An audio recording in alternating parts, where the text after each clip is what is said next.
আসসালামু আলাইকুম ওয়া রাহমাতুল্লাহি ওয়া বারাকাতুহু। একটা ফিতনা হলো আল ফিতনা ফিল আমওয়াল ওয়াল আওলাদ। এটা হলো সবচেয়ে বড় ফিতনা, সম্পদের ফিতনা, সন্তান সন্ততির ফিতনা, ছেলেমেয়ের ফিতনা। সম্পদের ফিতনা, ছেলেমেয়ের ফিতনা, এটা একজন মুমিনের জন্য কঠিন এক পরীক্ষা। ইন্নামা আমওয়ালুকুম ওয়া আওলাদুকুম ফিতনা। আল্লাহ পাক বলেন, সম্পদগুলো, সন্তান সন্ততিগুলো তোমাদের জন্য ফিতনা, পরীক্ষার মাধ্যম, পরীক্ষার কেন্দ্রবিন্দু।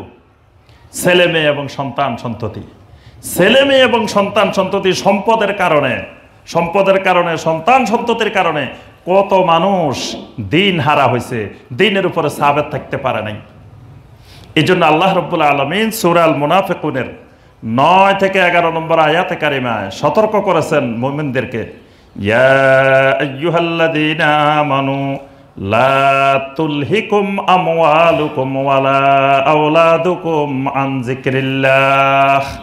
হে ঈমানদারগণ, খবরদার, তোমাদের সন্তান সন্ততি, তোমাদের সম্পদগুলা যেন তোমাদেরকে আল্লাহর জিকির থেকে গাফেল করে ধ্বংস করে না দে। সম্পদ এবং ছেলে মেয়ে এরা মানুষকে আল্লাহর জিকির থেকে গাফেল করে।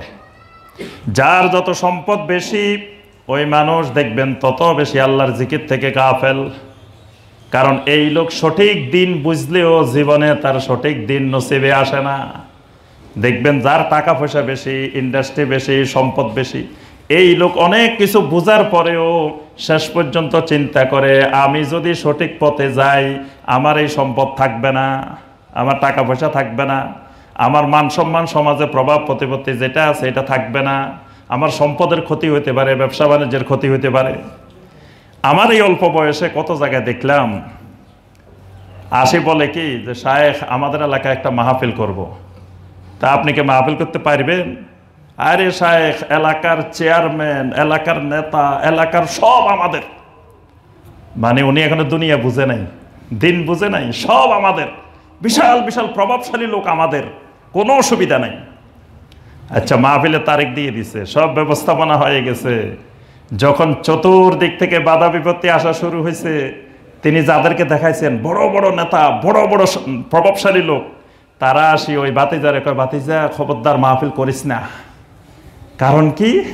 এতদিন কইছে বাতিজা মাহফিল কর, এখন কয় বাতিজা মাহফিল করিস না, মাহফিল বন্ধ করে দে। কেন চাচা মাহফিল বন্ধ করব কেন? ওই যে চতুর্দিকে যে মানুষগুলো বিরোধিতা করতেছে, ওনার তো দরকার দিন না, ওনার দরকার ওই মানুষগুলা।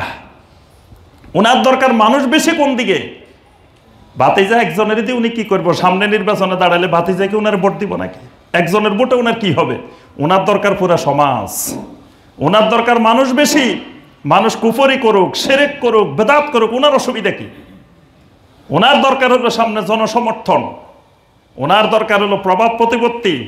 তাহলে এই মানুষগুলো জীবনে কিয়ামত পর্যন্ত হেদায়েতের দ্বারের কাছে আসা সম্ভব না। সম্পদ তার ধ্বংসের কারণ, সম্পদ তার ফিতনা। আপনি এটা পরীক্ষা করে দেখবেন সারা বাংলাদেশ। এই জন্য আমি সবাইকে বলি, ভাইরা, কখনো সম্পদশালী লোকের উপরে আপনি ভরসা করবেন না। দেখবেন যখন আপনি বিপদে পড়বেন, তখন সে আপনি বাতিজার দিকে তাকাবে না, দিনের দিকে তাকাবে না, সে তাকাবে লোক বেশি কোন দিকে। সে তাকাবে তার এত সম্পদ, এগুলোকে নষ্ট করে দিবে দিনের জন্য। তারপরে প্রভাবশালী লোক, প্রভাবশালী আপনার পক্ষে আসবে না, প্রভাবশালী দেখবে লোক বেশি কোন দিকে। কারণ তার প্রভাব প্রতিপত্তি টিকাইতে হলে বেশি সংখ্যক লোক দরকার, জনবল দরকার।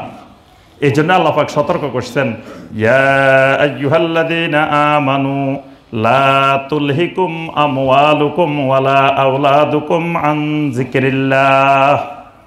হে ঈমানদারগণ, তোমাকে যেন ধ্বংস করে না দে, আল্লাহর দিন থেকে, আল্লাহর জিকির থেকে বিমুখ করে তোমাকে ধ্বংস করে দিতে পারে তোমার সম্পদ এবং তোমার ছেলে মেয়ে, সন্তান সন্ততি। সন্তান সন্ততি মানে জনবল, তোমার জনবলের প্রভাব, জনবলের শক্তি, এটা তোমাকে দিনের উপরে সাবেত থাকতে দিবে না।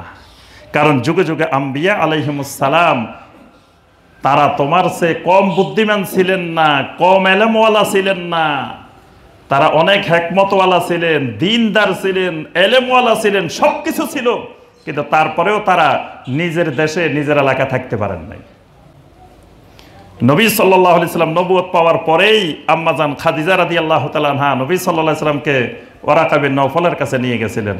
ওয়ারাকা বিন নওফল তাওরাত ইনজিলের হাফেজ ছিলেন, তার পূর্বের সব অভিজ্ঞতা জানা ছিল। তিনি সবশেষে বলতেছে, বাতিজারে, ওয়াহুম মুখরিজুনা মিনকুম, ওরা তো তোমাকে এই জনপদ থেকে বের করে দিবে। বাতিজা তো আশ্চর্য হয়ে গেছে, কি কয়, আমি কি এদের কোনো ক্ষতি করবো নাকি? আমি কি এদের টাকা পয়সা, এদের সম্পদের উপরে কোনো আঘাত করবো? আমি কি ওদের কোনো মান সম্মানে ক্ষতি করবো? আমি কিছু ক্ষতি করবো না, আমাকে বের করবে কেন? আওয়া মুখরিজিয়া ইলাইয়া, আমাকে তারা কেন বের করে দিবে? আমার বুঝে আসতেছে না। তখন ওয়ারাকা বিন নওফল বলছে, বাতিজারে, বুঝে আসবো এক সময়। আমি আগে বলে যাচ্ছি, এটা নবীওয়ালা সুন্নত। যুগে যুগে যত নবী রাসূল আসছিলেন, সমস্ত নবী রাসূল ছিলেন নাসিহুন আমিন, দুনিয়ার মানুষের সবচাইতে বড় কল্যাণকামী। এই জন্য আল্লাহ পাক কোরআনে ঘোষণা দিয়েছেন, আন-নাবিয়্যু আওলা বিল মুমিনিনা মিন আনফুসিহিম, একজন মানুষ তার নিজের কাছে যত প্রিয়, তার থেকেও আমার রাসূল তার আরো নিকটের। সুবহানাল্লাহ। তার নিজের নফসের চাইতেও আমার রাসূল তার আরো নিকটের। নবীরা ছিলেন এরকম কল্যাণকামী, কিন্তু কল্যাণ কামনা করলে কি হবে? এটা দ্বীনের সুন্নত, নবীওয়ালা সুন্নত, যে এই দাওয়াত দিতে গেলে, তাওহীদের দাওয়াত দিতে গেলে, সুন্নতের দাওয়াত দিতে গেলে তোমাকে জনপদের মানুষ পছন্দ করবে না, তোমাকে বের করে দিবে, তুমি তাদের কোনো ক্ষতি করা লাগবে না। তাহলে এই বড় ফিতনা, দেখবেন ব্যবসা বড়, জামাতে নামাজ পড়তে পারে না, কারণ ব্যবসা বাণিজ্যের কাজকর্ম করতে করতে কোনখান দিয়ে জামাতের টাইম চলে যায়, নামাজি হলেও জামাতে পড়তে পারে না। এই জন্য আল্লাহ পাক বলছেন, এটা তোমার জন্য বড় ফিতনা।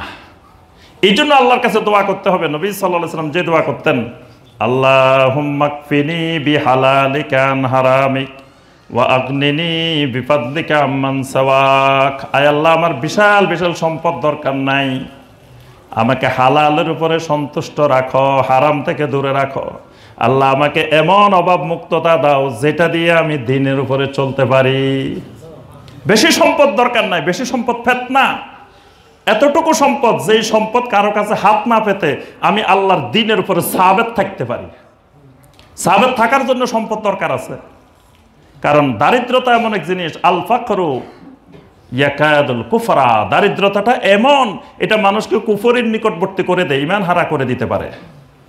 এই জন্য অভাব মুক্ততা লাগবে দ্বীনের উপরে সাবেত থাকার জন্য। কিন্তু বেশি সম্পদ, বেশি জনবল, বেশি প্রভাব প্রতিপত্তি, এটা আবার ঈমান, আকীদা, আমল ধ্বংসের কারণ। এই জন্য প্রথম ফিতনা সম্পদ এবং সন্তান সন্ততির ফিতনা। এই সময় দ্বীনের উপরে সাবেত থাকা জরুরি, না হয় সে ধ্বংস হয়ে যাবে, তার দুনিয়াও বরবাদ হবে, আখিরাতও বরবাদ হবে।